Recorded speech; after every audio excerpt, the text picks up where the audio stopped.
Rico Blanco hindi iniwan sa ere si Maris Racal kahit hiwalay na.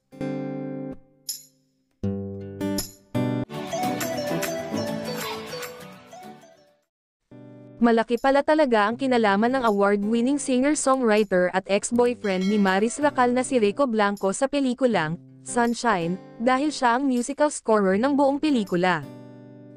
Ikinatuwa ng mga tagahanga ni Rico Blanco ang naging partisipasyon niya sa latest movie ng ex-girlfriend niyang si Maris Racal, ang Sunshine. Ito'y matapos mapag-alamang ang River Maya vocalist na si Rico ang nasa likod ng musical score ng pelikulang kasalukuyang palabas sa mga sinehan. Anyway, nag-spill the tea si Direk Tonet sa kanyang ex-account kamakailan na si Rico mismo ang naglapat ng musika sa Sunshine.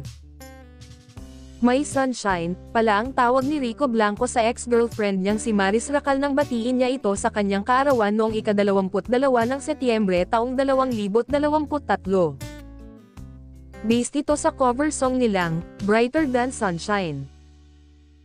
Pagkalipas ng 2 taon ay heto at mukhang bibig ang pelikulang, Sunshine, na pinagbibidahan ni Maris dahil maganda ang kwento at mahusay ang aktres sa pagkakaganap niya dahilan ding nakatanggap siya ng awards at kaliwat kanang citations ang pelikula sa ibang bansa.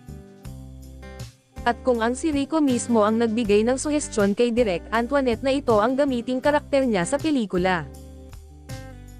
Suggestion kaya ito ng aktres o mismong si Direk Tonet na ang nakaisip kung ano ang ita-title sa movie.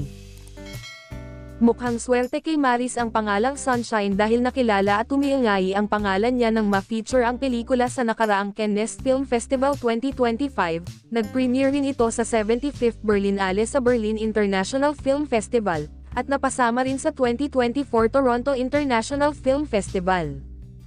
Bagamat naka-move on na si Maris sa dating karelasyon ay feeling namin ay hinding-hindi niya malilimutan si Rico na minsang naging sunshine niya sa buhay.